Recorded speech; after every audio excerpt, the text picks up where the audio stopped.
What's going on, guys? So it is an absolutely gorgeous morning out here. The sun is out, so it's very hot and humid already.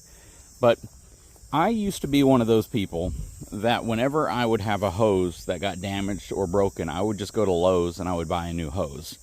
And, you know, the reason for that is because they weren't that expensive. But the prices of hoses has actually gone up a lot. And not only that, whenever you break a hose, if you only have a couple hoses, then it's not that big of a deal just to run to Lowe's and grab one. But out here, we have hoses everywhere. We use them for all sorts of different things, and unfortunately, they get damaged. And it's not that convenient to have to always go and buy a new hose.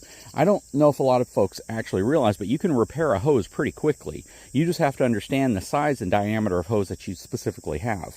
Now, this hose right here is a 3/4 inch inner diameter hose, which means the hole itself is 3/4 of an inch, and then it connects to a hose right there, and that hose over there is a little bit smaller. So the difference here is that the water flow in this one is much greater than the hose over there. Well, 3/4 inch inner diameter hoses are pretty dang expensive, especially if you get these super heavy duty ranch style hoses like this. You see that? It has a little bit of a different look to it, but these hoses can get pretty dang pricey. And whenever you break one, cut them, run over it with a mower, I guess it really doesn't matter what happens, you typically don't want to have to throw them away. And again, they're repairable. People just oftentimes don't realize that you can repair them. So I don't like replacing hoses anymore, simply because I get these really expensive hoses, they get damaged, and then you end up going through a bunch of them really quickly, because we probably have 10 to 15 hoses out here. That's the last hose that was a victim of a mower right there. And yeah, we're going to go ahead and do a fix on this hose. Let me show you what's going on. Hang tight, I'll be right back.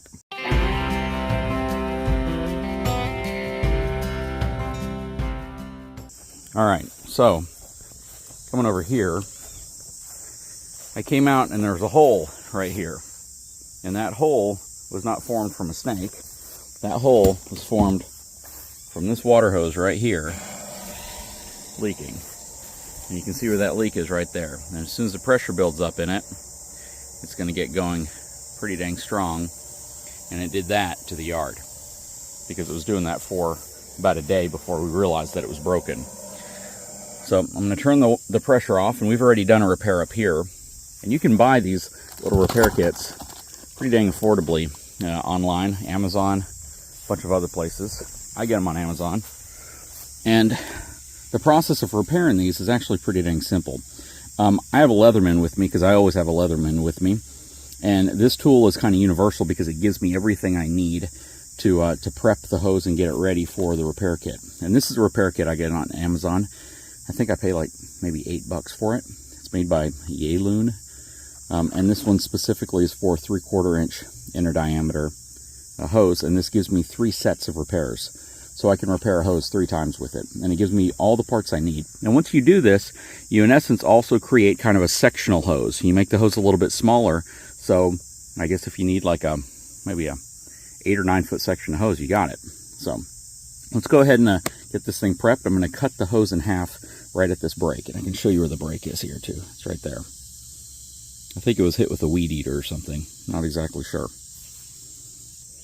Okay, so the first thing I'm going to do is I'm going to get my pocket knife out, and I'm going to cut the hose right before it and right after it. So the first cut's going to be right here.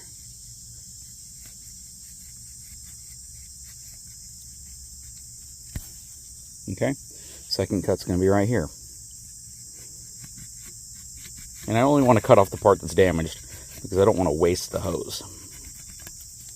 Okay, so I got my 2 cuts. The damaged section right there is now removed. Yeah, and you can see this was probably hit by something. All right.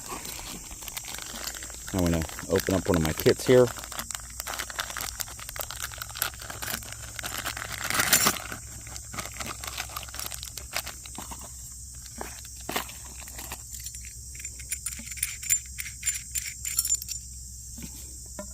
And this is going to slide into each end.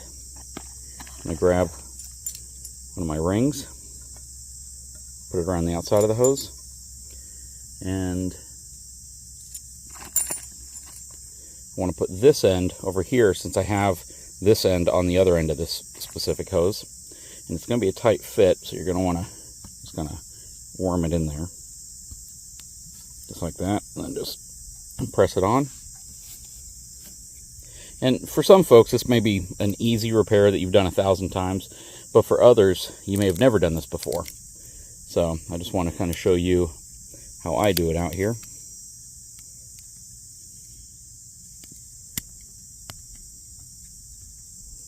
I'm going to grab my slotted flathead right there. If I had a socket set on me, I could use that as well to tighten this, but this is typically what I do. And you can see, I'm not really cleaning any of this off. I'm doing it all while it's wet, so, and dirty. So I don't have to, you know, go through some extraordinary means of getting this all perfectly clean to do this repair, which means you don't have to deal with that if you're doing this in the field. And I'm leaving maybe about 1/8 of an inch of space right there. I want to get on the barbs. If I didn't show you that, the barbs are this part right here.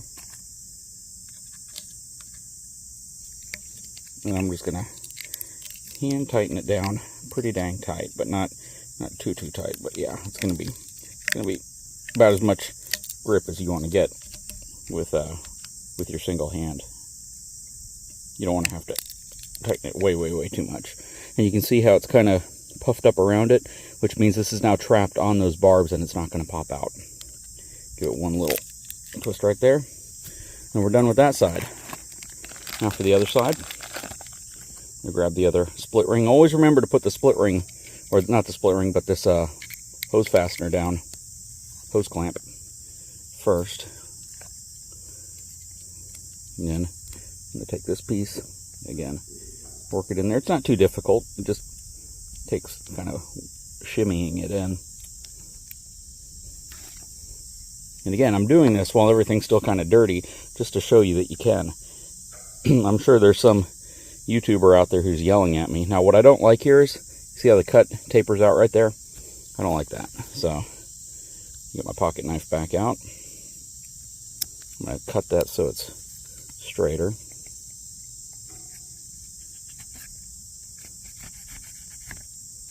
There we go.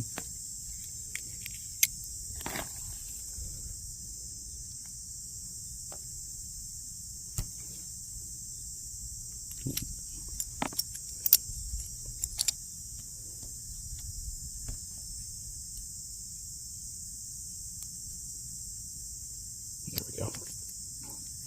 I want to do this in real time so you can kind of see, you know, how easy it is to do, or if you think it's going to be difficult, because sometimes you do time lapse or you cut through things so quickly that it doesn't give viewers a real perspective of how long it takes to do this kind of stuff.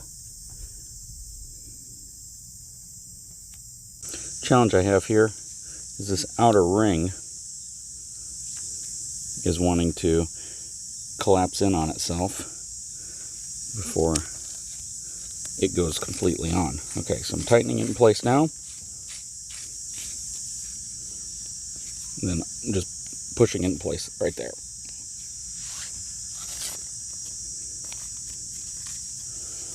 Okay.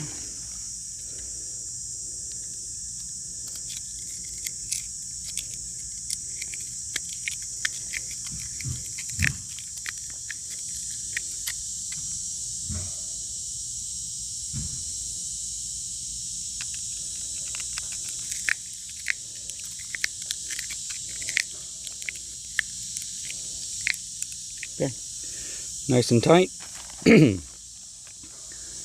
Got an extra little rubber seal that they've provided. All right, that's it. I got 2 more repair kits in here. I need to do it again. All right, let's turn on the water. And let's see if it's still leaking.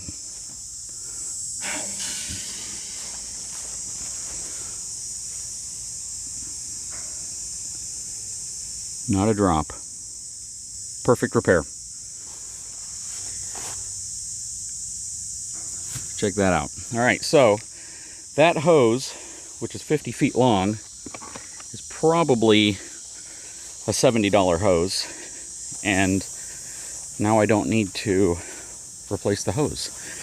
Well, it probably originally was 70 feet long, but unfortunately it's been struck by a mower a couple of times, so it's actually been repaired more than one time. But at this point, I'm going to say it's probably about 45 feet long, maybe, yeah, about 45 feet long. But again, quick, simple repair. And the benefit now, if I walk out here, is the fact that it's watering the plants again, because I put that drip irrigation system back here for the vines that are in the back fence, as well as these plants over here. And it also keeps water going to the pond. So I'll walk over here so you can see what I'm talking about.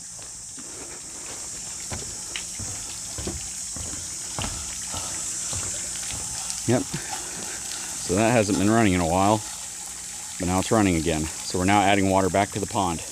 Anyway, super easy, super quick repair. Again, I bought the parts off of Amazon. Really all you need is a knife and a slotted screwdriver out there to get everything tightened up. And once you do it, like I said, you've saved yourself quite a bit of money. And now you have 2 more repair kits as well. So even if you spend 10 bucks on this, it can save you well over $100 if you just do it yourself. Anyways, I hope you enjoyed the video. I'll put a link in the description if this is something you may be interested in. Guys, if you haven't had a chance, please take a moment, subscribe to the channel, give me a thumbs up. We'll talk to you again real soon.